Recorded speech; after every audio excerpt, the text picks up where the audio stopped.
Bonsoir à tous les juifs.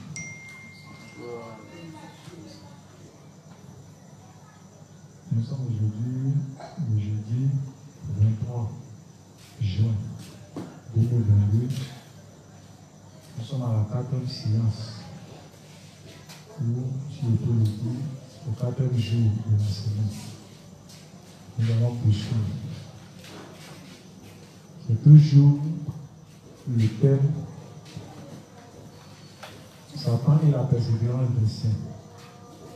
On a eu à traiter Satan. Maintenant, nous sommes dans le deuxième volet du thème qui est la persévérance des saints. Nous sommes au 4e jour du traitement de ce thème. Pour commencer, nous allons confier le moment au Seigneur afin que lui-même dispose du cœur de tout un chacun ici. Après, c'est le pas de nos frères qui sont encore derrière et met les paroles justes dans la bouche du prédicateur.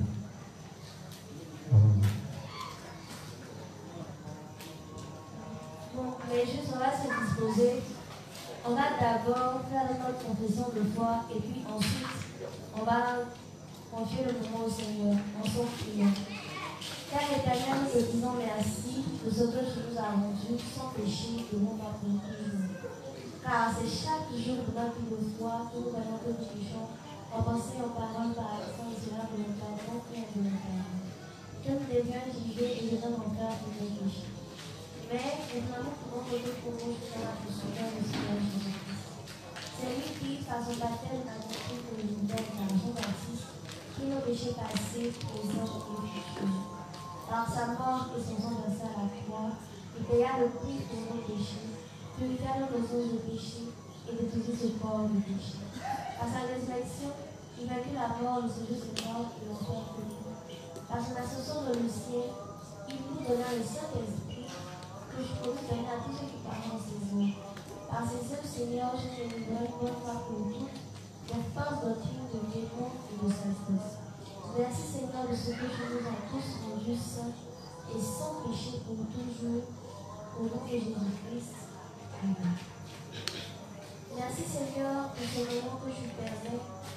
Merci, Seigneur, pour ce que tu as pressé le pas des terre, pour tous ces justes qui nous suivent en direct. Et pour la force que tu as donnée à tous les justes d'être là en présence. Merci Seigneur de ce que tu as disposé chaque cœur de juste présent à recevoir ta parole et à la garder. Merci Seigneur pour ton serviteur de ce soir. Merci Seigneur de ce que tu as parlé toi-même au travers de lui et que tu as éloigné de lui ses pensées, le stress et toute forme de malaise.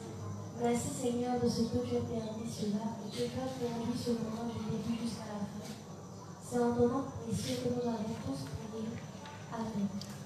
Amen. Ok.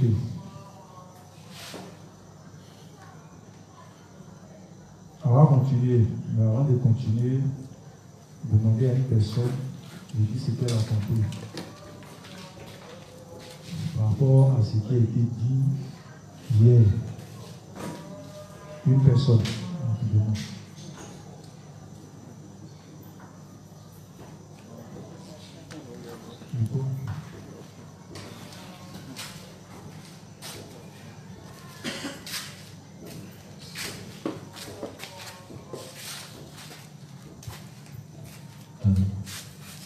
Bonsoir à tous les justes. Bonsoir, Et c'est juste hier. Je vais essayer de dire un peu ce qu'on a fait hier. Voilà le résumé. On a étudié, je crois bien, 1, 2, 3, 4 principes. Voilà. Dans le premier principe, on a vu que, on a dit la bonne éducation qui sollicite l'aide de Dieu à être dans les problèmes. Voilà. Donc, le pasteur nous a dit comme ça que le fait que nous soyons dans les problèmes, c'était véritablement une bonne éducation, une bonne école, qui fait que nous sommes dans les problèmes. Dieu nous apporte des problèmes à chaque fois, ça nous apporte à penser véritablement notre foi, en nous disant que, en nous préparant au bâti, quand les difficultés vont arriver, voilà, on serait déjà habitué à ces problèmes-là. Voilà, il a pris l'exemple des enfants qui n'ont pas été éduqués à être sur le terrain. Physiquement, c'est compliqué. Donc, étant donné que le côté aussi spirituel, si nous aussi on n'est pas formés, on n'a pas aussi des difficultés, on ne pourra pas au jour, lendemain, face à les différents problèmes, on ne pourra pas tenir. Donc, quand les problèmes arrivent, c'est une bonne éducation. Voilà, nous ça comme une bonne école de Dieu, et puis bon, on peut avancer. L'autre principe nous dit que beaucoup de persécutions et de médisance quand on sait Dieu. Voilà, le pasteur s'est beaucoup étalé là-dessus, parce que quand on sait Dieu, on a beaucoup de problèmes. Voilà, on a beaucoup de persécutions quand on est en train de prêcher l'évangile. On peut aller chez des gens et les gens même vont nous chasser à cause de l'évangile. Les gens même de la maison, nos parents, parce qu'on a dit qu'on a décidé d'être juste aujourd'hui, voilà, on reçoit des persécutions à la maison. Il faut aller travailler, il faut aller faire ceci, il faut aller faire cela. Tes amis sont en train d'avoir le travail, mais toi à ton niveau, et voilà, on a toujours beaucoup de persécutions au niveau de la famille, avec nos amis aussi, et tout ça, quand on attend de prêcher l'évangile. Voilà, maintenant le second, il y a encore d'autres personnes qui les saints ne doivent pas aller dans le monde à cause des difficultés. Petit A, je crois bien, les difficultés traversées par les saints. Donc il a dit comme ça que quel que soit X, quel que soit alpha, voilà, les justes doivent demeurer dans les différents problèmes, voilà, dans les différentes difficultés, dans les différentes persécutions, parce que l'Égypte ici symbolise le monde. Voilà, le monde, c'est qu'il faut camper de nouveau et que Satan va venir, Satan est à côté. Bon, voilà, tu es devenu juste aujourd'hui que voilà, tu n'arrives pas à faire ceci, tu n'arrives pas à remplir les conditions. Hein, niveau charnel, déjà, même tu prêches l'évangile, tu es juste, mais au niveau charnel, ça ne va pas. Mais est-ce que, voici, moi je suis là. Du coup, il a interprété le nom de Satan, disant que ton toi Satan, il est à côté de lui, nous embrasse en même temps. Voilà, pour nous donner ce qu'il veut. Donc, on a beaucoup de persécutions. Donc, le nom nous dit ici que même si on est dans des difficultés, il faut toujours rester accroché à l'évangile. Il faut toujours prêcher l'évangile. Voilà, le dernier principe, il a dit les bénédictions au milieu des difficultés. Donc, on a vu par là que le révérend a donné son témoignage. Il a donné véritablement son témoignage que, en fait, ça a égaillé tout le monde. Je ne suis pas donné en détail, mais ce que j'ai obtenu, je vais dire, il a dit comme ça qu'il pouvait jouer au ballon 2 fois la semaine, il pouvait manger 3 fois par jour, surtout des plats consistants. Et puis bon, en tout cas, au début, c'était difficile, parce qu'on lui disait que c'était comme il est pasteur, parce qu'en Corée, quand tu es pasteur, c'est-à-dire tu as l'argent. Mais malgré que ça n'allait pas, il n'allait pas vers ses parents pour leur demander certaines choses. Du coup, et il est pasteur, on lui disait, les gens ne savaient pas que ça n'allait pas. Donc il est en train de donner son vrai témoignage pour nous dire que c'est compliqué, il faut demeurer faible dans les difficultés. Mais aujourd'hui, il a été comme ça, mais voici aujourd'hui sa vie qu'il est en train de mener. Et que chaque jour, quand tu demeures un vrai enfant de Dieu, le Seigneur va te bénir. Donc c'est un peu ce que j'ai compris pour l'enseignement. Amen. Merci. Effectivement, hier, on s'est un peu étalé sur un certain nombre de tests, de principes. Le révérend a dit comme ça que lorsque nous sommes à l'église, que nous traversons des difficultés, nous ne devons pas faire quoi? Quitter l'église. Parce que si nous quittons l'église et que nous allons dans le monde, dans le but d'avoir solution ou gain de cause à notre problème, ça sera peine perdue. Parce que nous allons finir par perdre notre foi. Et quand nous sommes unis à l'église, que nous traversons des problèmes, à tous les niveaux, nous devons demeurer dans l'église. Nous ne devons pas quitter l'église. Parce que, en étant unis à l'église, en étant unis au projet de Dieu, au projet de l'église, c'est sûr et certain que Dieu finira par nous bénir tôt ou tard. Pourquoi? Parce que c'est dans l'église de Dieu que nous allons recevoir nos bénédictions. Tant au niveau spirituel, tant au niveau charnel.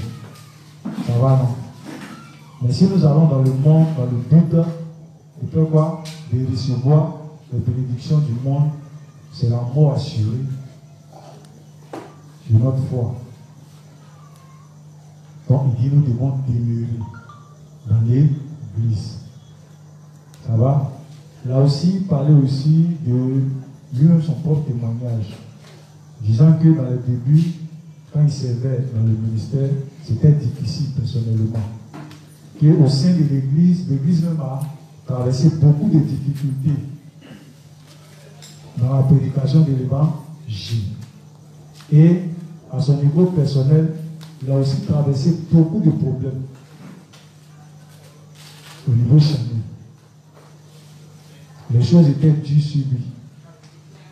Et même les membres de sa famille pensaient que, comme il était pasteur, tout allait bien chez lui. Parce qu'il ne venait même pas leur tendre la main pour leur demander quoi que ce soit. Donc pour eux, ça allait bien. Mais, lui nous dit que ça n'allait pas. C'était dur sur lui. Mais, ça ne l'a pas empêché de persévérer, de croire, de faire confiance à Dieu et de continuer à servir l'évangile. Jusqu'à ce qu'aujourd'hui, il a eu gain de cause. Il a été béni matériellement.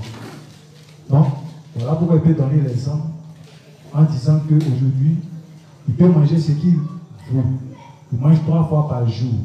Et des plats bien garnis, bien consistants. Il fait aussi quoi? Il joue au football 2 fois par semaine. Voilà. Dans ma vie, je dis ça, c'est nous. Regardez, aujourd'hui, on a joué. Alors, est-ce que vous Bonaventure? C'est une preuve palpable. Voilà. Bon, on dit quoi? On dit que c'est parce qu'il a persisté, il a demeuré ferme en dépit des circonstances que Dieu a fini par le bénir. Pourquoi? Dans quelles conditions? Parce qu'il était uni au projet de Dieu. Parce que tu peux traverser les problèmes. Mais si tu ne renonces pas à toi étant uni à l'église, si tu ne fais pas du projet de Dieu ton projet, tu ne recevras pas de bénédiction. Ça aussi, il faut qu'on le souligne. Parce que si tu es dans l'église, mais tout ce qui toi t'importe, c'est toi tes problèmes, tu ne recevras rien de Dieu. Parce que tu n'as encore rien compris. Quand on est unis à l'église, ça veut dire qu'on est unis au projet de l'église. Le fait d'être présent physiquement ne fait pas de toi quelqu'un qui est uni à l'église. Hein? Non. On est unis à l'église dans tous les sens. On suit la direction de l'église. C'est ça, être uni à l'église. C'est quand tu es uni au projet de l'église, au projet de Dieu, de tout cœur. C'est en ce moment-là qu'on dit que tu es uni. Et demeurant dans l'église, quels que soient les problèmes, les épreuves, les persécutions, tu finiras tôt ou tard de recevoir ta part de bénédiction. Parce que quand l'église est bénie, tous ceux qui sont unis au projet de l'église, tous ceux qui sont unis de tout cœur à l'église, reçoivent aussi leur part de bénédiction. Voilà pourquoi le révérend peut dire qu'aujourd'hui, il est béni. Dans l'un des livres, il peut dire comme ça que si lui devait accumuler sa richesse, il est plus riche et plus riche. Il dit, si son argent il prend pour servir l'évangile, il devrait garder. Bill Gates ne peut pas s'arrêter devant lui. Mais pourquoi il le dit? Parce qu'on peut faire une estimation simple. Quand le révérend envoie au moins 300 cartons de livres ici en Côte d'Ivoire, la facture d'expédition s'élève à 7 millions. Or, dans un carton, il peut y avoir combien de livres? Il va avoir près de 20 à 25 livres, c'est ça, non? Maintenant, imaginez. On a demandé à un imprimeur ici. L'imprimeur dit que pour faire un tel livre, c'est au moins 20 et quelques livres. Un seul livre, avec le grammage fin du papier. Nous, on a fait l'expérience ici. Mais notre grammage était un peu plus haut. Donc, ça fait que le livre était un peu plus volumineux. L'imprimeur dit pour faire, avec un tel grammage de papier, c'est au moins 20 et quelques mille. Donc, il faut compter au moins 21 000, 22 000. Maintenant, il y a 28 litres dans un carton. Calculez. Il va t'envoyer 300 cartons. Si dans un carton, il y a 28 litres, dans 300 cartons, ça fait combien? Calcul rapide. Vous voyez un peu, non? Maintenant, multipliez encore par les 7 millions d'expéditions. Parce que les expéditions, ce n'est pas nous qui payons. C'est la Luna Mission qui paye. Nous, on ne fait qu'aller chercher ça au port pour envoyer ça sur notre site. Point. Or, les livres sont traduits en près de combien de langues? Maintenant, imaginez, ce n'est pas à nous seulement d'envoyer des livres. Ce n'est pas à nous seulement d'envoyer. Encore du ici, il peut envoyer des livres à il a plusieurs partenaires. Supposons qu'il envoie 10 000 cartons sur toute l'étendue du territoire. Maintenant, multiplier, si on connaît le prix, c'est-à-dire la valeur d'un seul carton, puisque un livre, estimons à 20 livres simplement, il y a 28 livres. Ça fait combien? 28 multiplié par 20 livres. Par 20 000. Ça fait 56 000. C'est ça, hein? 560 livres. 560 livres, un carton. Hein. Maintenant, il envoie 300 cartons. Ça fait combien? Ça fait 168 millions. Maintenant, lui paye 7 millions de frais encore pour l'expédition. Maintenant, à nous, regardez, nous seulement 300 cartons. Maintenant, imaginez à toutes ces personnes, ici en Côte d'Ivoire seulement, à qui il envoie. Sans compter au Burkina, au Sénégal, au Mali, dans tous les pays du monde. Parce que les livres sont traduits en plusieurs langues. En espagnol, en bambara. On a un livre ici en bambara. En anglais, en allemand. Est-ce qu'on va? Dans le livre 24, il va dire que j'étais en train de traduire le livre en hébreu. En presque combien de langues? Regardez, si vous avez les livres, regardez, vous allez voir les langues. Imaginez, nous seulement, ça peut faire des 160 millions. Il y en a partout dans le monde. Lui, la Bible dit dans le monde. Non, entre nous. Bill Gates veut dire quoi devant nous?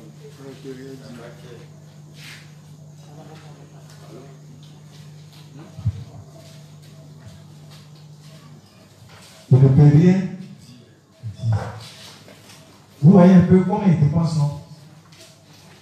Mais c'est d'énormes sacrifices. Mais aujourd'hui, les livres viennent à nous, on regarde les livres. D'autres même pensent faire papier toilette. D'autres vont faire oreiller.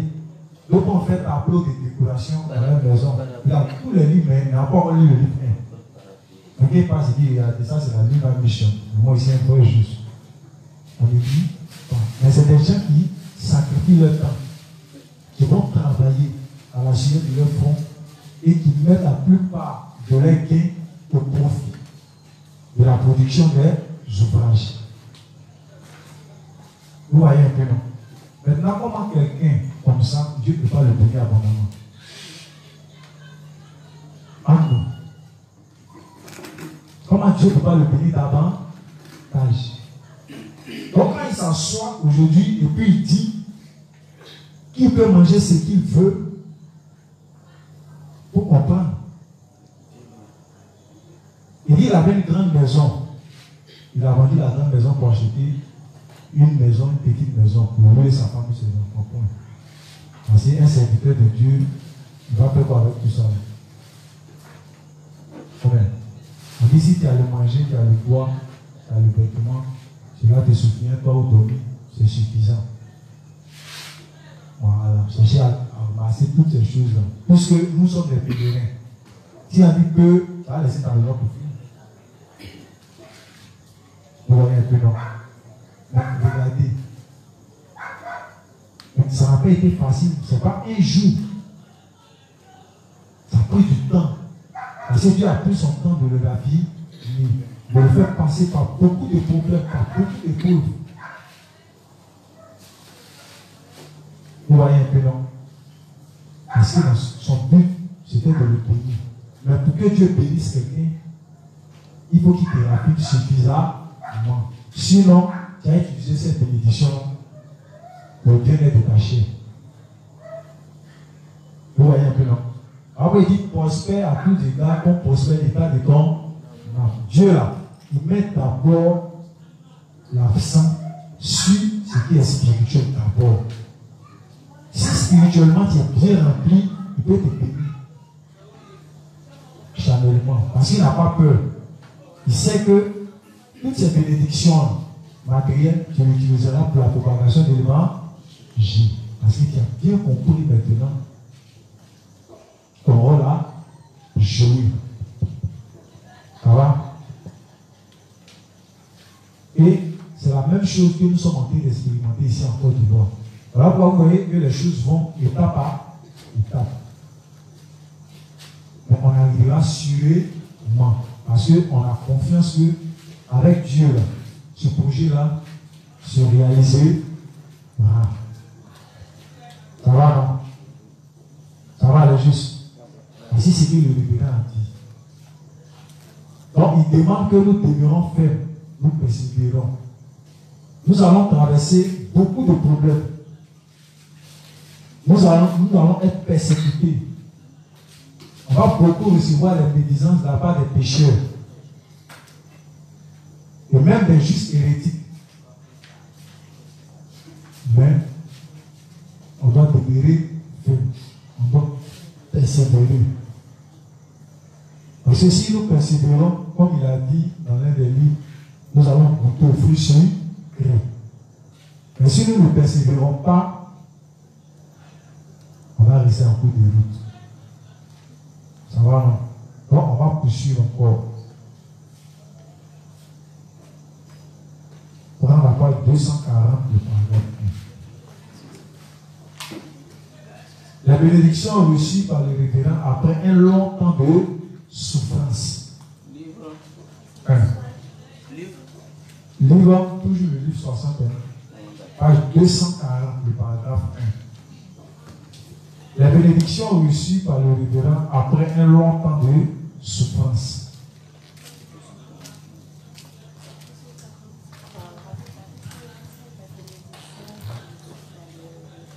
Vraiment, il n'y a probablement pas d'autre ouvrier d'église qui vit aussi heureux que moi. Je mange tout ce que je veux. Je ne mange pas certaines nourritures parce que je ne peux pas les digérer. Si je peux le digérer, j'apprécie tout. Il peut y avoir certaines nourritures que je ne mange pas parce qu'elles sont nuisibles à ma santé. Mais il n'y a rien que je ne puisse pas manger parce que je n'aurai pas l'argent. C'est assez bien. Que pourrais-je vouloir de plus? J'ai entendu que certains animateurs habitent une maison qui mesure plus de 300 mètres carrés. Mais je ne suis pas envieux de ce genre de maison. Dans l'avenir, quand nous irons au ciel, il y aura beaucoup de lieux ouverts et je dirai, ange, amène-moi au terrain de foot. Après avoir joué un peu au foot, je voudrais jouer au golf. Allons donc sur le terrain de jeu ensuite. Et la personne qui aime la pêche peut aller à la pêche. Une chose qui est certaine, c'est que tout ce qui est bon sur cette terre se trouve au ciel. Et il y a beaucoup de choses qui sont même meilleures que ce que nous trouvons ici sur terre. Amen. Amen. Non, ce qui concerne les bénédictions que le révérend a reçues. Le titre, c'est les bénédictions reçues par le révérend après un long temps de souffrance.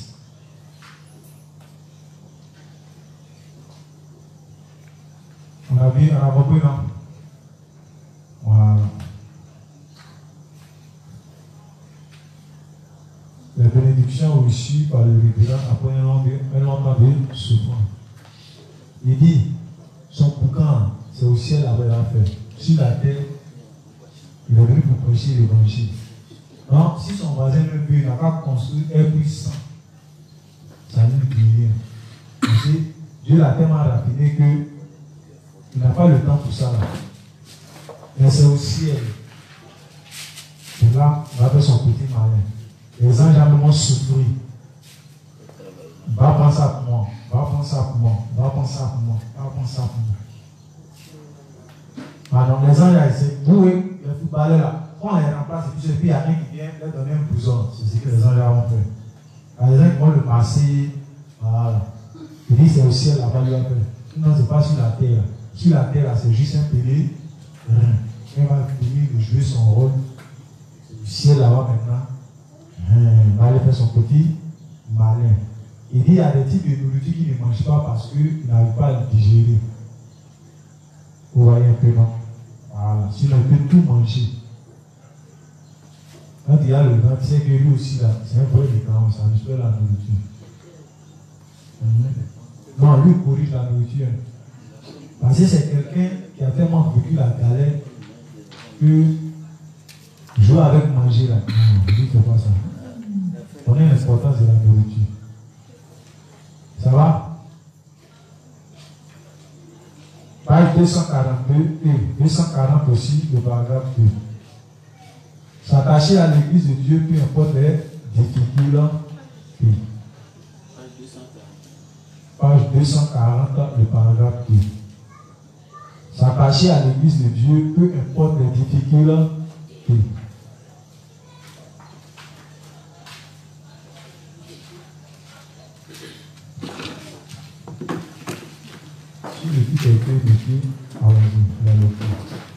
Je rends grâce pour le fait que Dieu fasse son œuvre à travers son Église. À travers le passage des Écritures d'aujourd'hui, nous en sommes venus à réaliser que peu importe combien de difficultés nous avons, nous devons demeurer dans l'Église et continuer à nous attacher à notre foi. J'ai une connaissance générale sur ce que Dieu fera à partir de maintenant et comment l'état des choses du monde va changer. À l'avenir, les choses vont devenir plus difficiles. Cela sera difficile juste d'essayer de s'en sortir et vivre. Amen. Je rends grâce pour le fait que Dieu fasse son œuvre à travers son Église. À travers le passage des Écritures d'aujourd'hui, nous en sommes venus à réaliser que peu importe combien de difficultés nous avons, nous devons demeurer dans l'Église et continuer de nous attacher à notre foi. Il dit quoi? Peu importe les difficultés que nous traversons, nous devons faire quoi? Demeurer dans l'Église. Toujours. Ne pas quitter l'Église pour aller où? Pour aller où? En Égypte. C'est-à-dire dans le monde. Nous devons toujours demeurer dans l'Église. Ça va, non? Parce que nous devons avoir à l'esprit que tous les problèmes que nous traversons, les difficultés que nous traversons, les épreuves que nous traversons sont là pour notre formation. Si on a ça à l'esprit, on ne pourra jamais quitter l'Église, quelles que soient les pensées que Satan va nous envoyer. Ça va. Mais si on se dit que les problèmes que nous traversons, c'est Dieu qui nous les envoie dans le but de nous fatiguer, c'est qu'il y a un problème. C'est qu'il y a un problème. Parce que c'est quand on est unis à l'Église qu'on peut comprendre pourquoi on traverse ces difficultés.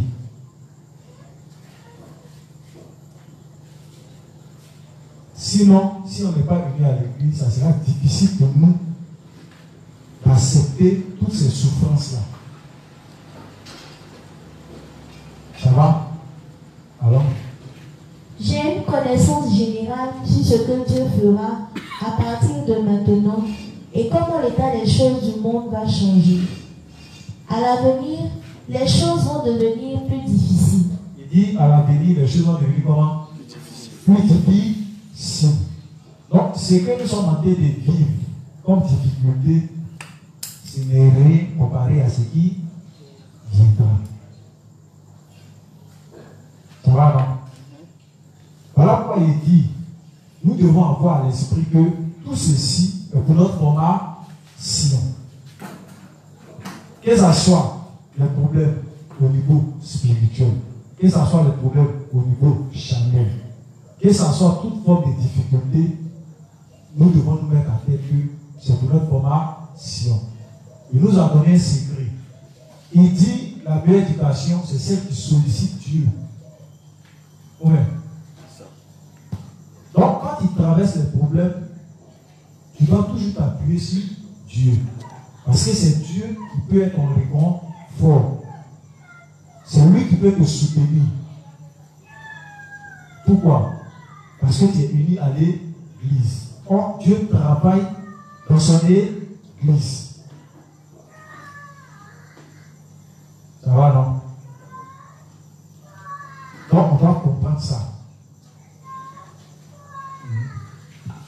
Cela sera difficile juste d'essayer de s'en sortir et vivre. Amen. Amen. Ça va aller juste. C'est compris? C'est compris? Amen.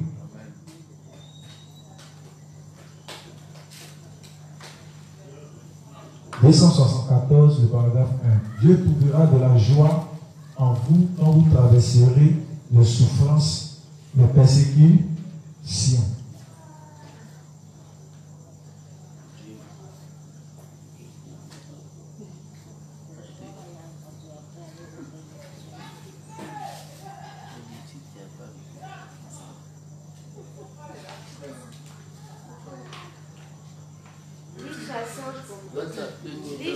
Page 274, paragraphe 1.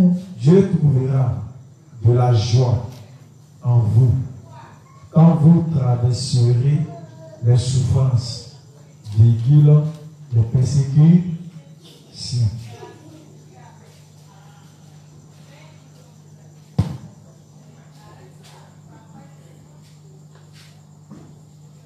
Dieu trouvera de la joie en vous quand vous traverserez les souffrances et les persécutions.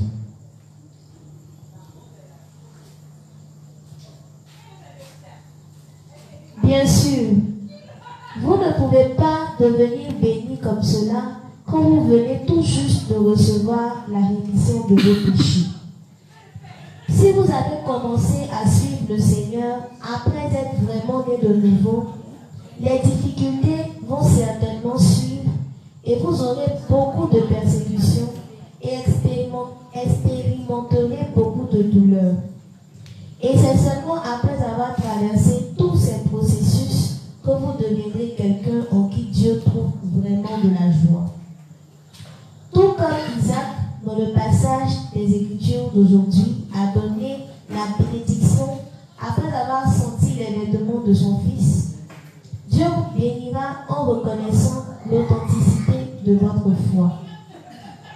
Il vous approuve ensuite seulement en disant: la foi a vraiment été affermie dans ton cœur. Tu es aussi un homme de foi. Tu as réellement mis ta confiance en moi. Chers croyants, comprenez-vous cela? Plutôt que d'avoir des pensées impertinentes et instables, vous devez comprendre qu'il est absolument impératif pour vous d'avoir foi dans la justice de Dieu seulement si vous voulez réellement être bénis. Amen. Amen.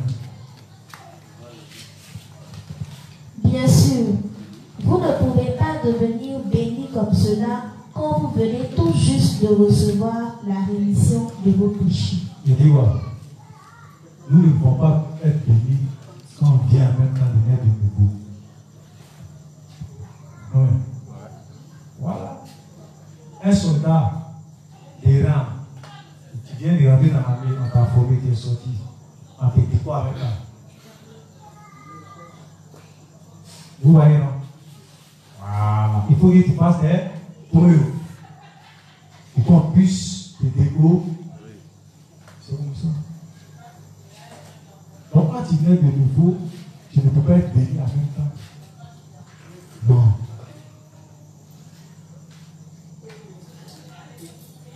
La bénédiction se reçoit quand on a pu traverser un certain nombre de choses.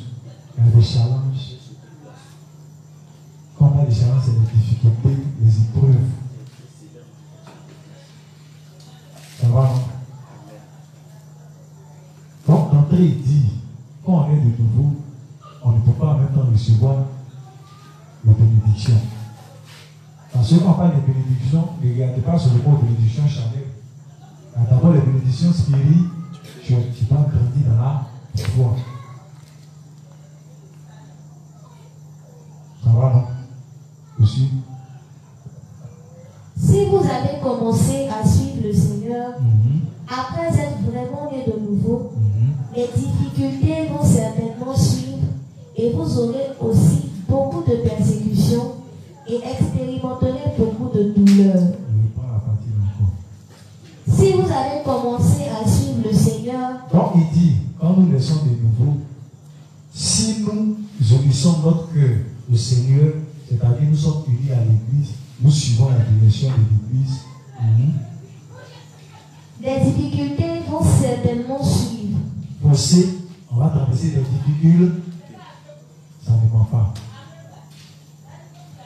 À quel niveau? D'abord dans notre famille, on sera persécuté. Par nos connaissances, on sera persécuté. Ça va, non? Et même dans notre vie de foi, on aura des parts. On sera confronté à beaucoup d'échecs. Mais comme nous sommes unis à l'Église, nous demeurons toujours dans l'Église. Allons-y, on va voir. Si vous avez commencé à suivre le Seigneur après être vraiment né de nouveau, les difficultés vont certainement suivre et vous aurez aussi beaucoup de persécutions et expérimenterez beaucoup de douleurs. On va expérimenter beaucoup de douleurs. Vous voyez, qui n'a pas expérimenté ça? Quand il était né de nouveau. Il y a d'autres qui naissent de nouveau, qui perdent leurs parents. Un douleur. Et ça le fait mal. Il s'est dit, comment je suis juste. Puis mon parent que j'aime tant meurt. Il n'arrive pas à comprendre.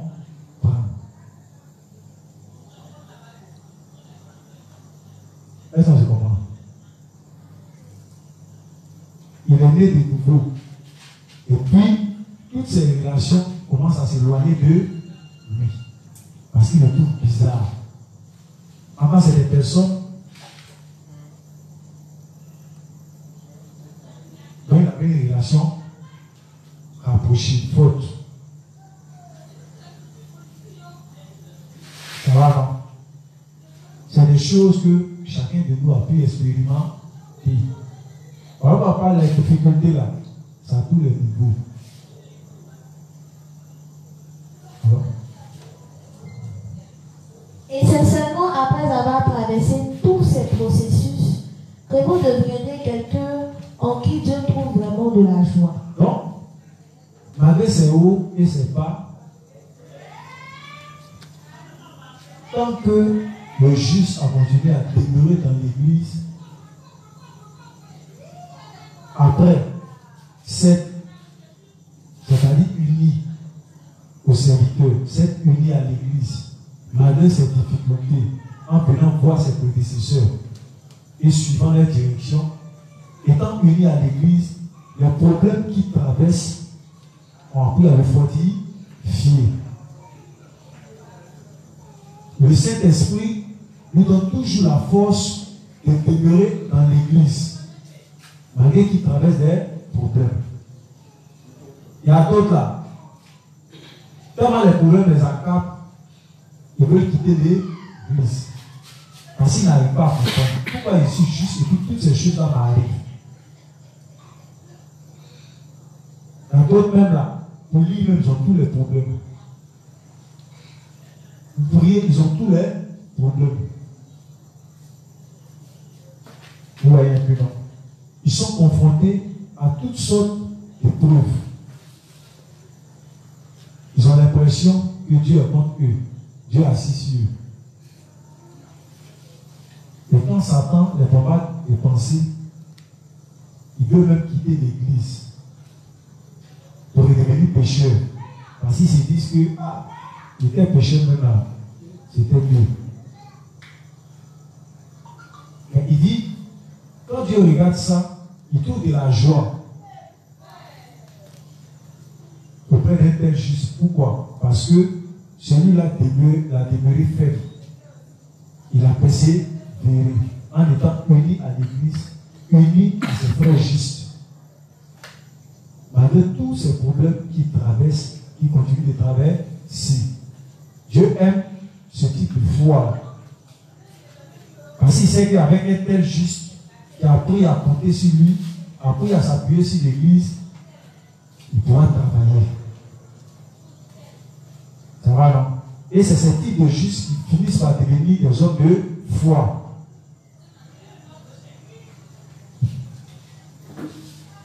Tout comme Isaac, dans le passage des Écritures d'aujourd'hui, a donné la bénédiction après avoir senti les vêtements de son fils, Dieu vous bénira en reconnaissant l'authenticité de votre foi. Donc, quand Dieu regarde que un juste a une telle foi, pourquoi ne pas le bénir? Et quand c'est comme ça, le juste grandit en maturité, il grandit spirituellement et finit par recevoir même les bénédictions jamais. Pourquoi? Parce que, en dépit de toutes ces circonstances-là, en dépit de toutes ces souffrances qu'il a traversées, il est resté uni à l'église. Et sa foi a grandi. Il est devenu maintenant un homme de foi. Il est devenu quelqu'un sur qui Dieu peut s'appuyer à cause de sa foi. C'est quand Dieu regarde un tel que qu'il peut bénir un tel juste. Mais un juste qui passe son temps à se lamenter, à pleurer seulement. Et il a un petit problème. Même quand tu lui dis qu'il faut faire comme ça, il ne fait pas. Il pleure seulement. C'est un pleurnichard. Or, on n'a pas être juste de pleurnichons seulement. Ça va, non? Il vous bénira. Il vous approuve ensuite seulement en disant: la foi a vraiment été affermie dans ton cœur. Tu es aussi un homme de foi. Tu as réellement mis ta confiance en moi. Chers croyants, comprenez-vous cela? Plutôt que d'avoir des pensées impertinentes et instables, vous devez comprendre qu'il est absolument impératif pour vous d'avoir foi dans la justice de Dieu seulement, si vous voulez réellement être bénis. Amen. Vous voyez, il dit si nous voulons être réellement bénis, nous devons faire quoi? Avoir foi en la justice de Dieu. Tous les héros de la foi, ils n'ont pas fait des miracles. Ils ont seulement cru en tout ce que Dieu leur dit. C'est le même principe. Donc, tant qu'on va s'appuyer sur la justice de Dieu, on pourra supporter toutes les épreuves, les difficultés, les problèmes. On pourra les surmonter simplement parce que nous mettons notre confiance en qui? En Dieu. Parce que nous nous unissons à l'église de Dieu en dépit de nos circonstances, en dépit de nos problèmes. C'est comme ça qu'on pourra devenir des hommes et des femmes de foi. Parce que si tu ne traverses pas les problèmes, ni les difficultés, tu expérimentes ta foi comment? Ouais. Tu expérimentes ta foi comment? C'est-à-dire pour toi, la foi ça sera une simple parole. La foi.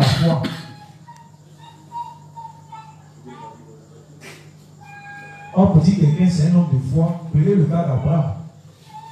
Pas que Abraham n'a pas de défaut, c'est un humain. Il y a des moments même où il est tombé. Mais en dépit de cela, Dieu dit c'est le père de la foi.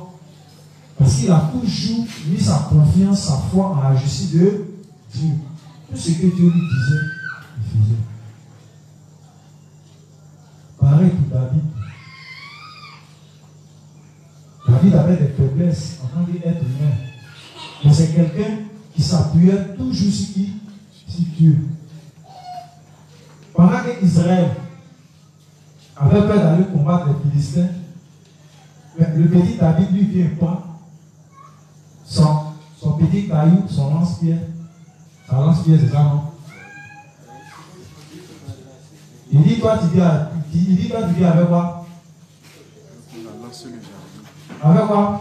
Il a dit quoi à Goliath?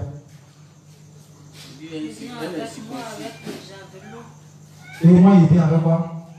Il vient contre toi. Le nom de l'Éternel est là. Donc, pendant que Goliath lui vient avec son javelot ou son bouclier, David lui dit, viens. Avec le Dieu dit, bon, petit caillou, fait tomber qui? Goliath. Mais Goliath va symboliser quoi?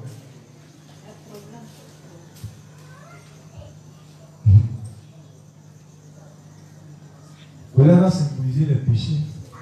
C'est par notre foi que tous les péchés qui sont dans nos cœurs, pourquoi? C'est clou. Ouais. C'est par notre foi que nous surmontons les difficultés, les problèmes. Mais la foi, elle s'active en étant unie à l'église de Dieu. Parce qu'en dehors de l'église de Dieu, ce n'est pas la foi. Ça va, non? Voilà pourquoi il peut dire que, en dépit des problèmes que nous traversons, nous devons toujours être unis à l'église. Mais nous ne devons pas quitter l'église. Nous devons toujours nous appuyer sur la justice de Dieu. Ça va, non?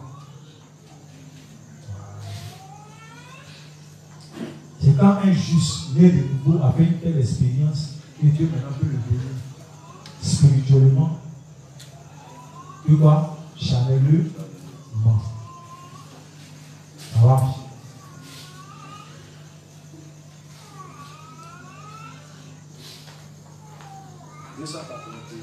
281 et paragraphe 2. Les justes seront capables d'endurer les difficultés.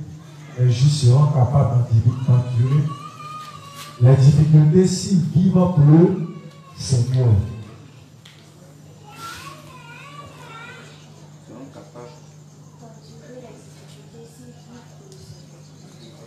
Les justes seront capables d'endurer les difficultés s'ils vivent pour le Seigneur.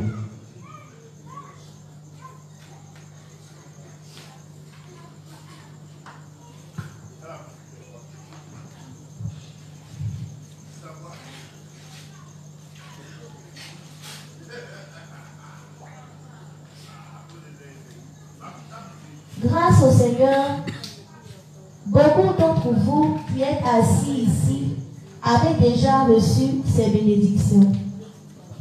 Mais en dépit d'avoir reçu ces bénédictions, il y a beaucoup de gens qui continuent leur vie dans ce monde en vain et dans beaucoup de misère, inconscients d'avoir reçu ces bénédictions. Les gens qui ont reçu la rémission des péchés doivent vivre pour le Seigneur sans faute. Bien qu'il y ait des difficultés et beaucoup de persécutions quand les justes vivent pour le Seigneur, ils seront en mesure d'endurer toutes ces choses avec leur vraie foi. Et aussi, ils seront réellement capables d'enlever les scories de leur cœur en s'unissant à Dieu. Quand vous vous unissez à Dieu de tout cœur, il vous donnera de telles bénédictions. Il vous donnera de telles bénédictions pour sûr. Chers croyants, croyez-vous cela? Je rends grâce à Dieu de nous avoir donné cette bénédiction, d'avoir la foi dans la justice de Dieu. Amen.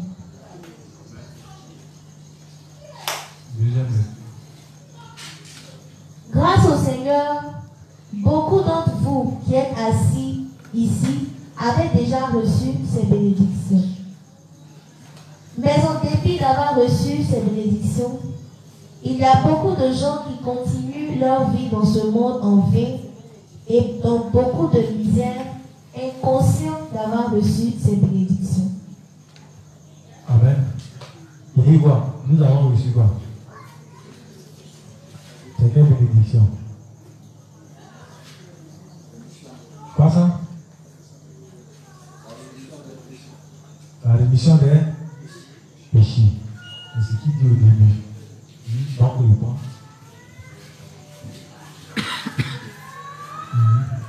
Grâce au Seigneur, beaucoup d'entre vous qui êtes assis ici avaient déjà reçu ces bénédictions. Mais en dépit d'avoir reçu ces bénédictions, il y a beaucoup de gens qui continuent leur vie dans ce monde en vain et dans beaucoup de misère, inconscients d'avoir reçu ces bénédictions. Donc, il est en train de parler, il dit quoi? Beaucoup de gens dans le monde vivent comment? Inconscients. Et puis, ils vivent une vie misérable. Pourquoi leur vie est misérable? Parce qu'ils vivent quoi? Pour leur chair. C'est une vie misérable. Par contre, ceux qui sont dans l'église de Dieu, ils vivent une vie digne. Ils sont bénis. Parce que servir Dieu, servir la justice de Dieu, c'est une bénédiction. C'est parce que les justes ne savent pas ça. Ils ne savent pas que servir Dieu là, c'est une bénédiction. Servir le monde, c'est une malédiction. Parce que c'est Satan qui gagne dans le monde. Or, dans l'église, qui gagne? C'est Dieu. Or, si Dieu gagne, c'est normal qu'il nous bénisse. Ça va, non? Eux, ils travaillent dans le monde. Ils travaillent pour leur chair. Leur fin, c'est quoi? C'est la mort spirituelle. Parce qu'il est dit que celui qui s'affectionne des choses de la chair, c'est quoi? C'est la mort. Or, celui qui s'affectionne des choses spirituelles, c'est quoi? C'est la vie éternelle. Alors? Les gens qui ont reçu la rémission des péchés doivent vivre pour le Seigneur sans faute. Il dit celui, c'est ça non, qui a reçu la rémission de ses péchés doit vivre pour qui? Sans faute. C'est-à-dire qu'il doit dédier toute sa vie au Seigneur. C'est un consacré. C'est un Nazaréen. T'as vu non? Comme les sacrificateurs, puisque nous sommes des sacrificateurs, nous devons consacrer notre vie au Seigneur. C'est ça une vie digne. Ce n'est pas une vie maudite. Donc un juste qui quitte l'église pour aller servir le monde, il va vivre une vie maudite. Ça va non?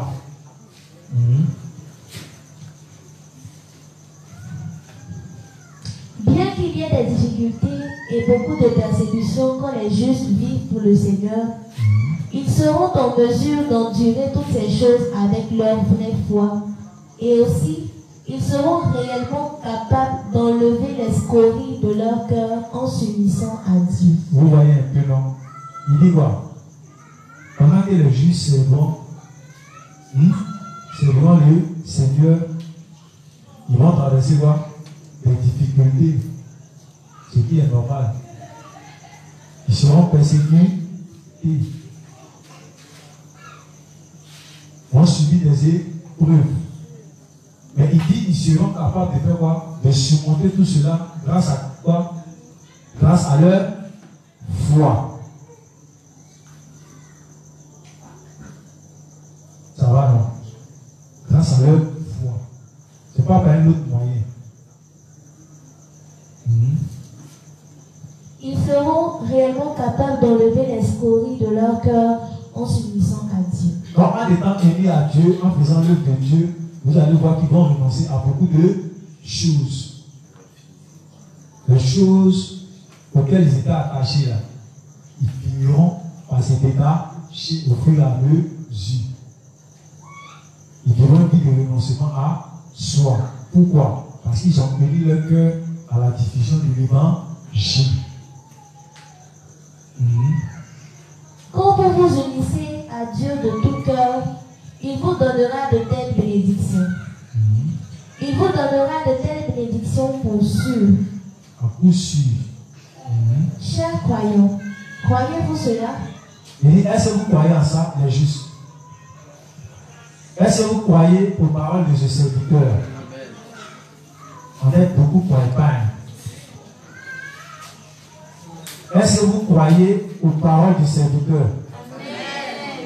Vous ne croyez pas de façon. Ou bien le grand membre. Ou bien vous ne traversez pas les difficultés. Donc ce qu'il est en train de dire là, ce n'est pas ce que nous vivons. Donc ça veut dire que lui là, c'est un serviteur du tout. Est-ce qu'il est ici? Il vient nous encore du voir. Mais ce qu'il dit là, c'est ce que chacun de nous traverse. Alors il pose la question, est-ce que vous croyez en ça? Les justes, est-ce que vous croyez en ça? Amen. Mais lui, celui qui ne croit pas en ça, c'est qu'il n'est pas juste un peu vrai. Parce qu'il n'a pas encore identifié qui est serviteur de Dieu. Il n'a qu'à revoir sa foi. Parce que ça, ce ne sont pas des paroles en l'air, c'est des paroles d'un serviteur. Ça va, non? Nous devons croire ça de tout cœur. Alors? Chers croyants, croyez-vous cela? Je rends grâce à Dieu de nous avoir donné ces bénédictions, d'avoir la foi dans la justice de Dieu. Amen. Amen. Amen.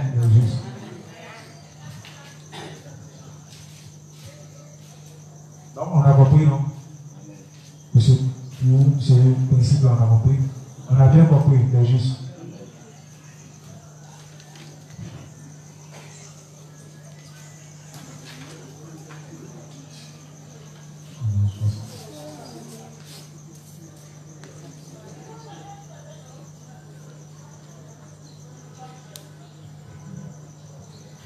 Livre 61, le paragraphe et le livre 2, la page 9, le paragraphe 3, persécution et solitude dans la souffrance quand nous servons l'évangile.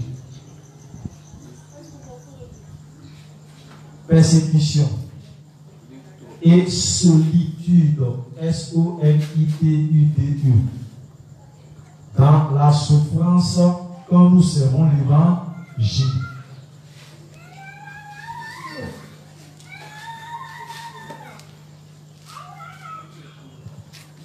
Livre 61, page 9, paragraphe 3. Persécution et solitude dans la souffrance quand nous servons l'évangile. Chers ouvriers en Christ, j'ai expérimenté beaucoup de persécutions et de solitude en servant l'évangile de l'eau et de l'esprit, qui est la justice du Seigneur. Vous expérimenterez sans doute aussi de la souffrance et solitude comme moi à cause de cet évangile. Néanmoins, nous serons victorieux par la foi qui accomplit la justice du Seigneur et les commandements du Seigneur. Nous continuerons ainsi de mener la vie d'un vrai disciple et attendrons le jour où le Seigneur nous permettra de nous rencontrer. Amen.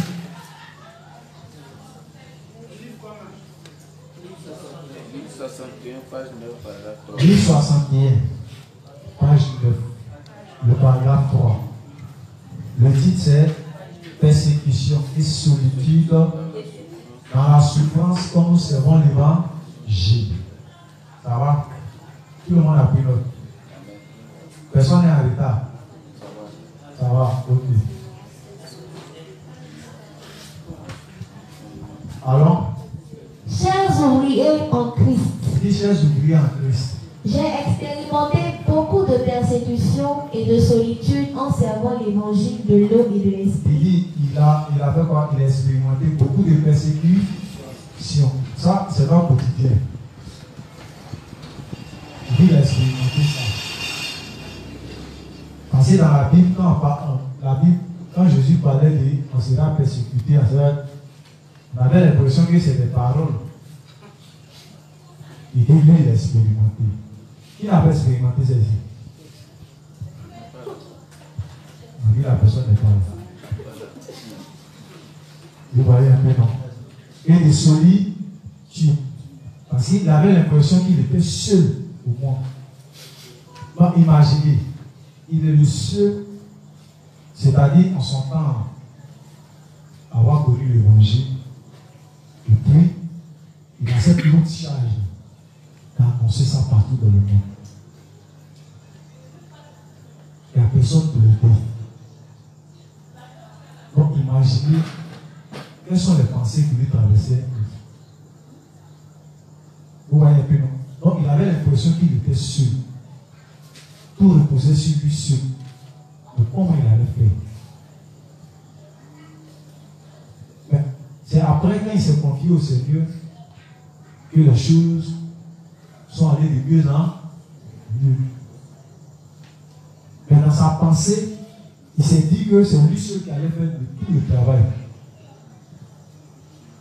Vous voyez un peu, non? Donc, il dit qu'il a expérimenté les persécutions. Il a expérimenté aussi la solitude. Chers ouvriers en Christ, j'ai expérimenté beaucoup de persécutions et de solitude en servant l'évangile de l'eau et de l'esprit qui est la justice du Seigneur. Vous expérimenterez sans doute aussi de la souffrance et solitude comme moi à cause de cet évangile. Ou bien, ce n'est pas ce que nous expérimentons. Qui n'expérimente pas ici? C'est pas nous. Imagine, est-ce qu'on me laisse à Gobi? Quand il est précis, je suis seul. S'il y a des nouveaux là-bas. Quand il y a aussi des villageois, c'est les incroyables. Donc, imagine, s'il va se décourager. Il y a tout ça là. Comment il va faire? Je suis seul. Ici, il est dans le village. Comment il va faire? Il y a tout ça là. Donc, c'est ces mêmes pensées-là qui traversaient aussi le réveil à un certain moment. Donc, il dit expérimenter. Donc, il veut rendre son témoignage pour dire que si nous sommes seuls aussi dans un coin, on ne va pas se décourager. Faisons la même chose. Confions-nous au Seigneur et Dieu lui-même nous aidera. Donc, les expressions du genre, ah, je suis seul là-bas au camp. Il a fait comment? Il ne peut pas faire le goût. Qui a dit là? Tu n'es pas sûr que cet esprit est toi. Non, tu n'es pas sûr de toi. Et puis, tu as dit que tu as mon démentier dans ton cœur. Tu t'appelles dehors. Oui. Voilà. Si tu es formé, tu peux commencer d'abord, tu peux utiliser une méthode. Tu comprends, non? Mais si tu es venu à l'église, tu te demandes. Et on va t'orienter. Comment tu dois faire? C'est comme ça. Je suis seul. Mais Abraham était seul. Mais quand il a fait la première, il dit, regarde les étoiles. Il voulait des étoiles par une multitude de nations. Il a cru. Les gars, nous n'avons pas vu là-bas. Nous ne sommes pas pris là-bas. Ça va, non? Aujourd'hui, la grâce au pasteur Tago, ce n'est pas nous tous qui sommes ici. Nous sommes pas ici. Quand ça vient partout. Mais si c'était découragé, vous dites, ah, je suis sûr, il est fait comment? Oh. Mon meilleur, il me chercher. Tout ça là, jamais il boit là. Les gens qui m'entourent même ne donnent pas le courage de leur pécher l'évangile. Voilà un peu non. Mais ce n'est pas découragé. Il se confie au Seigneur et le Seigneur peu à peu a pu travailler avec lui et continue de travailler avec lui. Donc le révérend dit qu'il a expérimenté ça aussi. Néanmoins, nous serons victorieux par la foi qui accomplit la justice du Seigneur et les commandements du Seigneur. Donc il dit, néanmoins, nous serons comment? Victorieux. Par quel moyen? Par le moyen de notre le juste vivant par la foi et pour la vie du juste. Et par la foi, on obtient tout. C'est la foi, c'est notre respiration même. Parce que si nous ne vivons pas par la foi, ce monde, on nous engloutit. Le monde va nous engloutir. Voilà.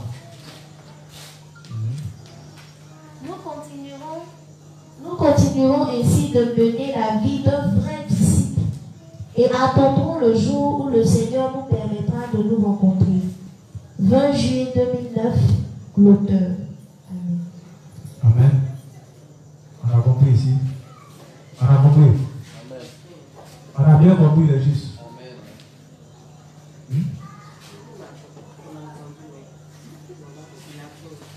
La peine. On peut lire la peine. Nous continuerons ainsi de mener la vie d'un vrai disciple et attendrons le jour où le Seigneur nous permettra de nous rencontrer. C'est le 20 juillet 2009 par l'auteur. Il fait. Et on a écrit ça. Voilà. 1949. Voilà, 2009. Yes. D'accord. On passe au principe suivant.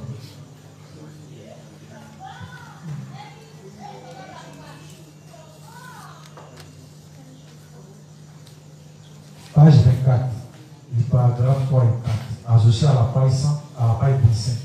Toute la page 26, page 27, page 28. Page 24, du paragraphe 3 et 4, associé à la page 25, à la page 26, page 27, page 28. Mais c'est pas jamais un peu bien carré.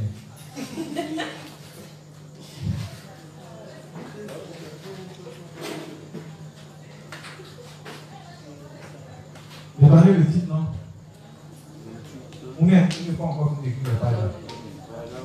Page 24, paragraphe 3 et 4. Page 20, bon, lis à la page 28. 25, 26, 27, 28.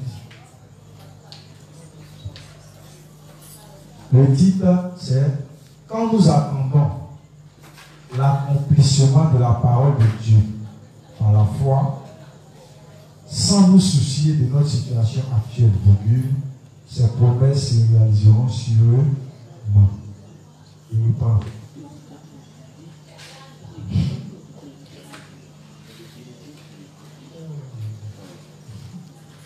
Quand nous attendons l'accomplissement de la parole de Dieu à la foi, sans nous soucier de notre situation actuelle, ces promesses se réaliseront sûrement. Sûrement, il y a un sens qu'on fait sur UL. À sans chapeau.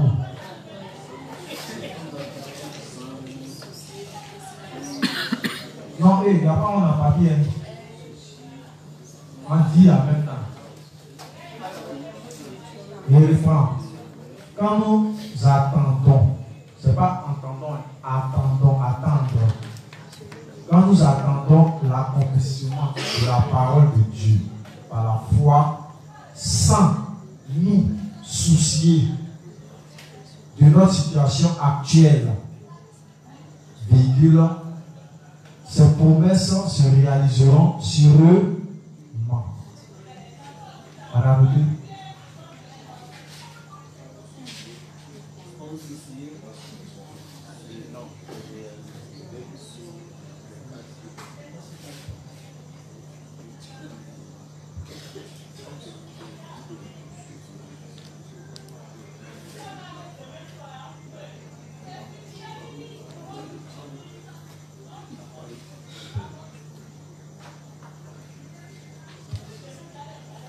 Ok.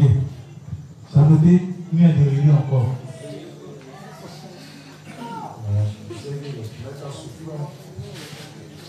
Quand nous attendons l'accomplissement de la parole de Dieu par la foi, sans nous soucier de notre situation actuelle, virgule, ces promesses se réaliseront sûrement. Ça va maintenant? C'est-à-dire, quand on donne petit temps, on ne peut pas en même temps. Écoute d'abord. Puis maintenant tu écris. C'est la meilleure façon. Sinon, si tu veux, pendant qu'on dit d'écrire en même temps, aussi, il y a beaucoup qui vont oublier. Ceux qui ont fait sur un cas quoi, ils connaissent tout ça, expérimenté.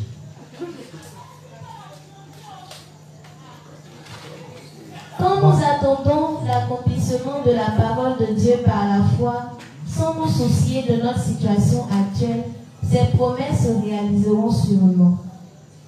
Souvent, nos cœurs qui croient au Seigneur se balancent de part et d'autre, et aussi nos cœurs sont enclins à tomber dans un état de faiblesse. Bref, nos cœurs vacillent facilement. À votre avis, quelle est la raison pour laquelle nos cœurs balancent si souvent? La raison en est que notre foi est faible. Chers croyants, Dieu nous a sauvés de tous nos péchés par sa justice. Par conséquent, nous devrions posséder la foi qui croit en la parole de Dieu, où Dieu dit qu'il nous guidera sûrement sur le bon chemin, tant que nous habiterons à l'intérieur de son Église seulement. Lorsque nous attendrons la promesse de Dieu en ayant foi en sa parole, la promesse même qu'il a faite sera accomplie. Vous y croyez? Mais notre foi est encline à être influencée en fonction de l'évolution d'une situation. Ce n'est pas la vraie foi. Si cela se produit, je serai comme Jacob offrant une prière de promesse à Dieu en raison de sa foi faible. Mais Dieu a déclaré unilatéralement la promesse de sa bénédiction à Jacob. Et donc maintenant, tout ce qu'il avait à faire était de croire en la parole de Dieu en disant Amen. Et c'est par cette foi, tout aurait été accompli. Mais il dit, si Dieu me fait revenir, alors ici même, je construirai la maison de Dieu. Vraiment, s'il a été un homme de foi qui croyait en la parole de Dieu, alors il n'aurait pas dû offrir une telle prière de promesse. Si Dieu disait qu'il serait sûrement avec Jacob et qu'il reviendrait à cet endroit, alors Dieu le ferait revenir sûrement à cet endroit en toute sécurité. Si Dieu dit qu'il vous donnera cette terre, alors Dieu vous la donnera. Si Dieu dit qu'il multipliera vos descendants, alors vos descendants seront multipliés pendant que vous attendez patiemment avec la foi pour y croire. C'est précisément la foi correcte qui croit en la parole de Dieu. Chers croyants, que fait Satan quand il essaie d'influencer notre cœur? Il nous fait regarder seulement nos situations environnantes encore et encore. Jetez un coup d'œil au neveu d'Abraham, Lot. Quand il vit de riches pâturages verdoyants vers le sud, il quitta le côté de Dieu et descendit au pays de Sodome pensant, « Oh, ce sera bien dit bien-aimés, chers croyants, nous ne devrions jamais suivre les actes de ce monde avec un cœur incroyant. Nous ne devrions suivre Dieu et sa parole qu'avec la foi qui croit en sa justice. Ce que je dis ici, c'est que nous devons suivre le Seigneur Dieu par la foi qui croit en sa parole au plus profond de nos cœurs. Chers croyants, nous nous sommes lancés dans une vie de foi par la foi qui croit en l'évangile de l'eau et de l'esprit qui est la justice de Dieu. Maintenant, nous pouvons mener une véritable vie de foi pour avoir été sauvés de tous nos péchés et pour avoir reçu la rémission de ces péchés. Dieu parle à ceux d'entre nous qui sont comme cela. Il nous dit, ne descendez pas en Égypte à cause de la famine. Habitez plutôt dans la terre même que j'avais promise à Abraham. Que signifie cette parole? Il nous dit que tant que nous demeurerons dans la terre qu'il a promise à Abraham, il nous bénira et accomplira personnellement la parole même de promesse. Parce que Dieu l'a dit, vous et moi devons maintenant y croire et avoir foi. Si nous habitons à l'intérieur de l'Église de Dieu par la foi qui croit en sa justice, Dieu nous accordera à vous et à moi toutes les bénédictions qu'il nous a promises, y compris la tâche précieuse de répandre l'Évangile dans le monde entier à travers nous. Nous devons très bien comprendre cette volonté de Dieu. Bien sûr, en raison de notre situation actuelle, nos cœurs ne peuvent pas être à l'aise, pas même pour une seule journée. Sur seulement un an, de nombreux événements se produisent, et même en un seul mois, de nombreux événements et incidents se produisent, et nos cœurs sont enclins à en être influencés. Mais nous devons maintenir une foi encore plus forte en la parole de Dieu. Si nous habitons à l'intérieur de l'Église de Dieu avec notre foi ferme qui croit en la justice de Dieu, et si nous unissons nos cœurs à l'Église, Dieu nous donnera toutes les bénédictions qu'il désire nous accorder et accomplira toute l'œuvre qu'il désire accomplir à travers nous. Chers croyants, y croyez-vous? Alors que j'effectue des ministères à l'intérieur de l'Église de Dieu, il y a de nombreuses occasions où mon cœur est grandement influencé en raison du changement de situation. Et en ces occasions, mon cœur vacille pensant, dois-je accomplir telle ou telle tâche? Mais même dans des moments comme ceci, je trouve des réponses à mes questions à travers la parole de Dieu en me demandant qu'est-ce que Dieu essaie de me dire à propos de la situation? Qu'a-t-il dit aux ancêtres dans la foi dans des moments comme celui-ci? De cette façon, j'ai acquis la sagesse, le jugement clairvoyant et le repos pour mon cœur à travers la parole de Dieu. Ce faisant, j'ai fini par trouver la paix dans mon cœur. Dieu nous a parlé à nous, ses saints et ses serviteurs. Le Dieu même qui nous a sauvés de tous nos péchés et nous a accordé toutes les bénédictions, nous a fait une demande disant, quoi qu'il arrive, même si une grave famine devait tomber sur l'Église, ne descendez jamais en Égypte. Si vous ne descendez pas en Égypte et restez là où vous êtes, c'est-à-dire si vous demeurez à l'intérieur de l'Église de Dieu sans faute, j'accomplirai sûrement ce que je vous ai promis. C'est pourquoi, chers croyants, nous devons tous prêter nos oreilles à cette parole. Nous devons...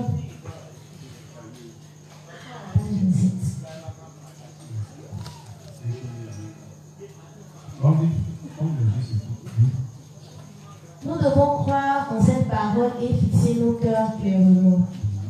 Chers bien-aimés, que nous arrivera-t-il si nos situations deviennent difficiles? Et devrions-nous alors commencer à penser, n'y a-t-il pas d'autre moyen que cette foi qui croit en l'évangile de l'eau et de l'esprit?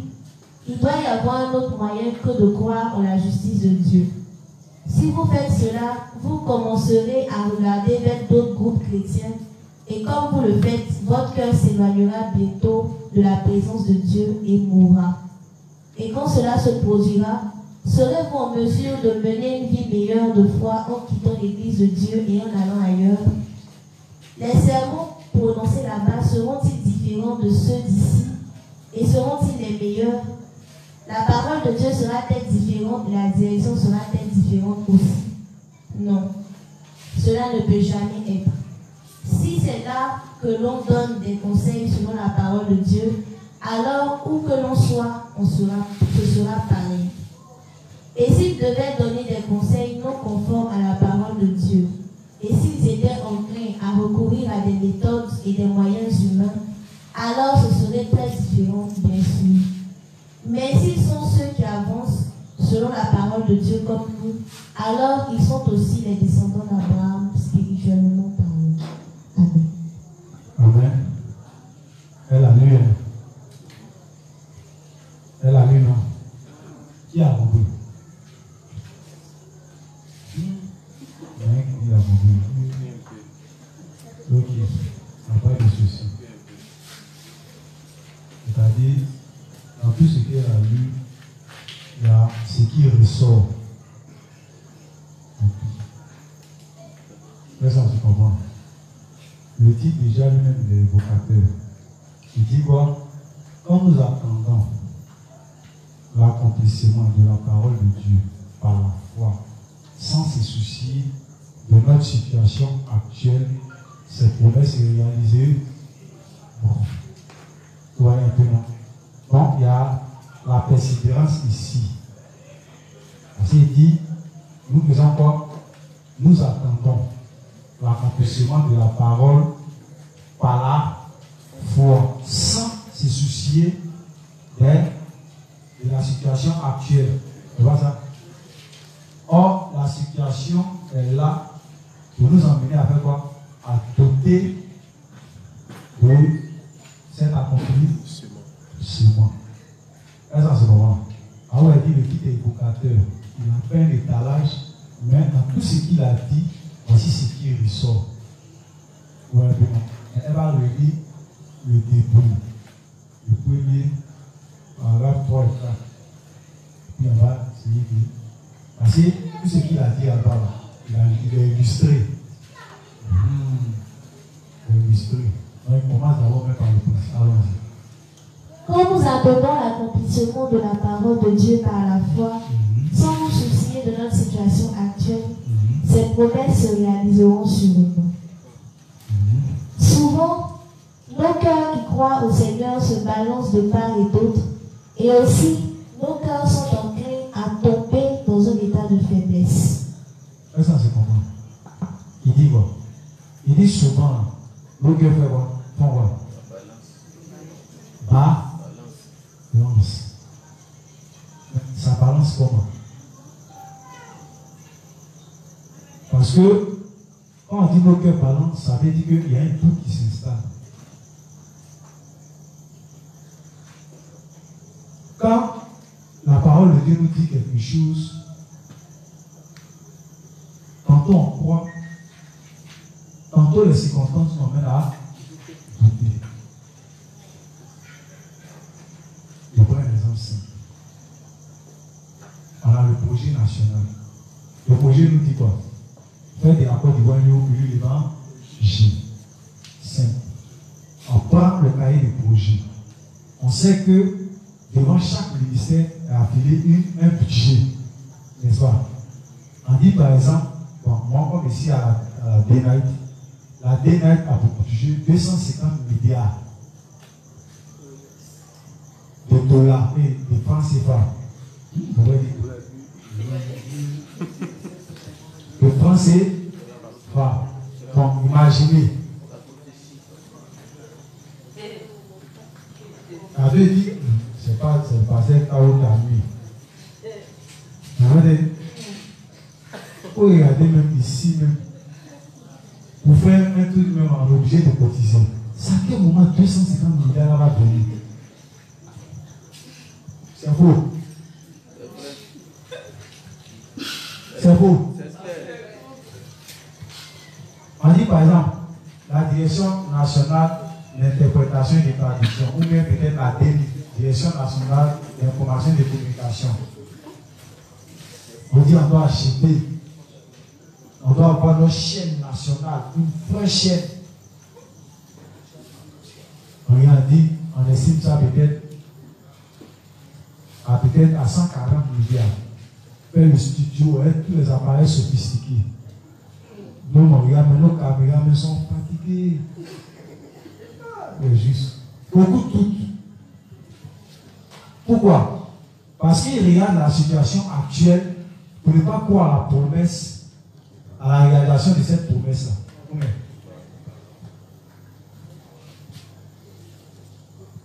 Parce que quand on se regarde actuellement, on a quoi?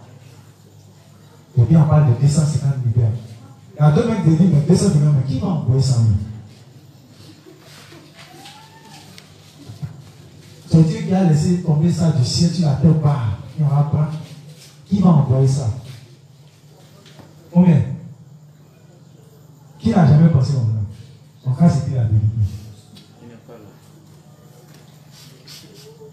Or, par la foi, celui qui a rédigé le projet croit que cela se réalisera. Lui croit. Ouais. Mais les collaborateurs eux-mêmes, arrivés à un certain moment, ils commencent à douter. Parce que la chose ne se réalise pas.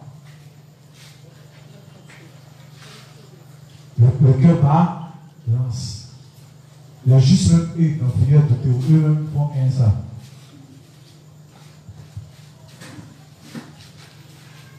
Vous voyez un peu. Il y a la réalité. Or, on parle de projet. Un projet, c'est une projection qu'on fait. Est-ce que je comprends? Voilà pourquoi on parle de projets à quoi? À court terme, à moyen terme et à long terme. Vous voyez, non? Donc, quand on parle de projet, on parle de projection.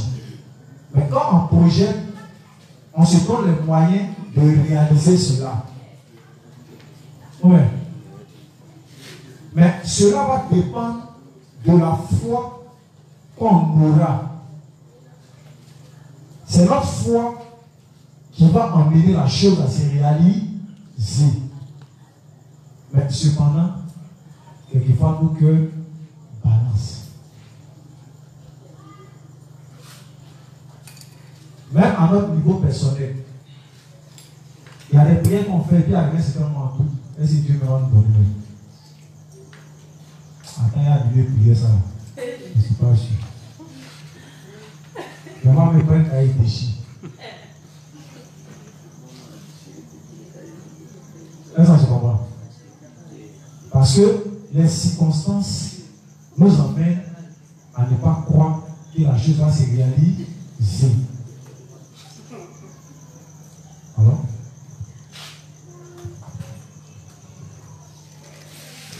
Bref, nos cœurs vacillent facilement.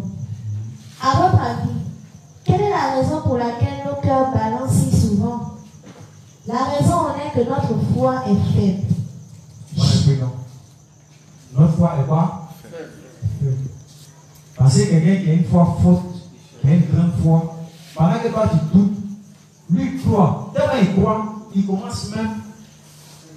C'est comme une femme qui ne fait pas enfant. Mais elle croit que Dieu va lui donner son enfant. Jusqu'à même, elle commence même à faire trousseau. Elle commence même à poser le bébé même.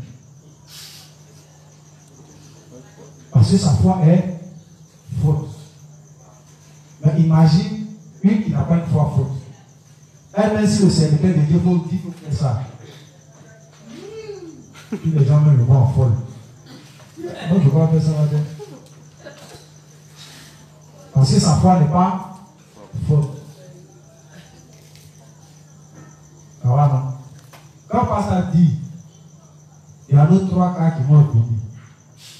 Il y a 2 mecs qui disent dans leur cœur, comme Sarah et Abraham. Depuis, ça fait 25 ans, il ne peut pas parler mal à Dieu. Bon, ceux qui ont dans leur cœur. Sinon, ça a trop duré. C'est les circonstances. Parce que quand Sarah se regarde, elle a dépassé le ménopause. Son corps est fatigué. Et toi, tu dis que l'année prochaine, il y a combien d'années prochaines qui sont passées? Et puis l'année prochaine, elle aura son enfant. Aïe. Quand elle me se regarde, où était jeune, elle n'a pas eu un enfant là. C'est où est-ce Fogo là? C'est là maintenant, tu n'as pas d'enfant. Vous voyez maintenant, c'est les circonstances qui nous amènent à douter, à ne pas croire à l'accomplissement de cette promesse-là. Il dit, c'est dû au fait que la foi est encore immature, elle est encore petite. Alors, chers croyants, Dieu nous a sauvés de tous nos péchés par sa justice. Par conséquent, nous devrions posséder la foi qui croit en la parole de Dieu, où Dieu dit qu'il nous guidera sûrement sur le bon chemin, tant que nous habiterons à l'intérieur de son Église seulement. Lorsque nous attendons la promesse de Dieu, en ayant foi en sa parole, la promesse même qu'il a faite sera accomplie. Donc il dit en ayant foi à quoi? En sa parole. La promesse va s'accomplir. Oui. On dit, ne vous plaisez pas laisser les pécheurs dans la justice. Vous serez mariés. Vous allez avoir votre maison. Allez vivre. C'est comme ça. Ça va s'accomplir. Tout ce qu'on demande, on dit, on vient, on s'assoit, on bosse le coup sur le mariage. Comment on se marie dans la justice? D'abord, ça c'est le premier pas à poser. Ensuite, on cherche à remplir maintenant les conditions. Quand les choses sont respectées comme cela,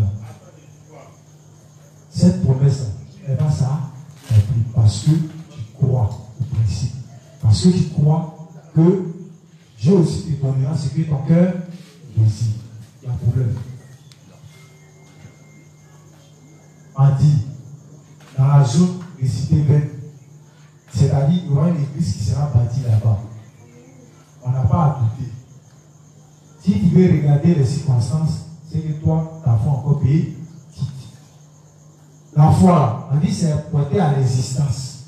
Ce qui n'existe pas, comme si ça existe. Ouais. Il a fait la promesse à Abraham. Les descendants, c'est ici bien bon. Mais avant de venir ici, ils seront en captivité en Égypte.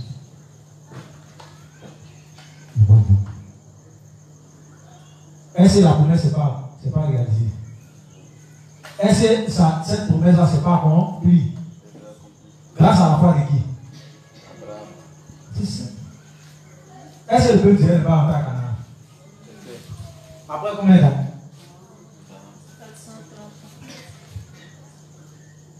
Vous voyez un peu, non? Donc il dit, c'est tant qu'on va croire que les choses vont se réaliser, vont s'accomplir. Tant qu'on ne croit pas, les choses ne s'accompliront pas. Parce que Dieu ne travaille pas où il n'y a pas de foi. Il n'y a pas de foi, là, Dieu ne travaille pas là-bas. Vous voyez un peu, non? Mais notre foi est encline à être influencée en fonction de l'évolution d'une situation. Ce n'est pas la vraie foi. Ce n'est pas la foi. Quelqu'un, lui, sa foi dépend des circonstances. Lui, c'est un homme de foi.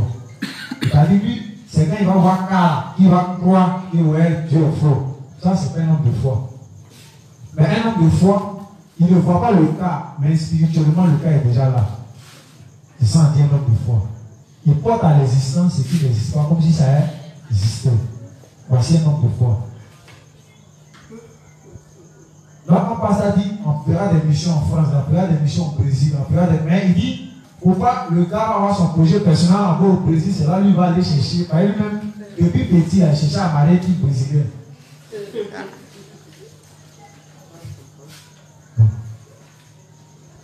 Mais quand il a envie de parler de ça, c'est sa foi qui l'amène à dire ça. Quand il a envie de dire que dans toutes dans toute la Côte d'Ivoire, il y aura des églises de juste et on va construire des temples. C'est sa foi qui l'emmène à dire ça. Sinon, actuellement, où est la vie? Ouais. C'est ça la foi. Donc pendant que toi tu es en train de tomber, parce que toi ta foi est petite, ta foi est immature, lui sa foi est grande. Et par sa foi, les choses vont se réaliser. Ça va? C'est ce que le révérend est en train de dire ici. Il va illustrer maintenant avec beaucoup d'exemples bibliques. Ça va, non? Amen. On a bien compris. Donc notre foi ne doit pas dépendre des circonstances. On va croire que cela se réalisera. C'est comme ça qu'on deviendra des hommes et des femmes de foi. On a compris? On a bien compris ici. Ok, comme il est l'heure, on va achever demain. On va pas achever, mais demain, c'est le dernier jour de la semaine. S'il reste encore peut-être, on va continuer. Ça va, non, les justes? Ça va bien, on a bien compris. Il n'y a pas d'incompréhension. Hein? Ok. Non. On a juste. Donc les purs, on va ensemble remercier Dieu pour ce moment et lui confier notre retour à la maison. Prions. Merci Seigneur Dieu pour ce moment riche que tu as permis. Merci Seigneur d'avoir été au-devant des choses du début jusqu'à maintenant. Merci Seigneur de ce que tu as permis que nous gardions toutes ces paroles précieuses dans notre cœur afin d'avoir une foi correcte, une foi parfaite en toutes les promesses que tu nous as faites. Merci Seigneur de ce que tu as accompagné chacun d'entre nous à la maison sain et sauf et que tu nous as donné les moyens, la force d'être présents demain. Merci Seigneur pour l'envie, mais surtout la nécessité que tu mets dans le cœur de tous les justes d'être unis et de demeurer dans l'Église. C'est en ton nom précieux que nous avons tous prié. Amen.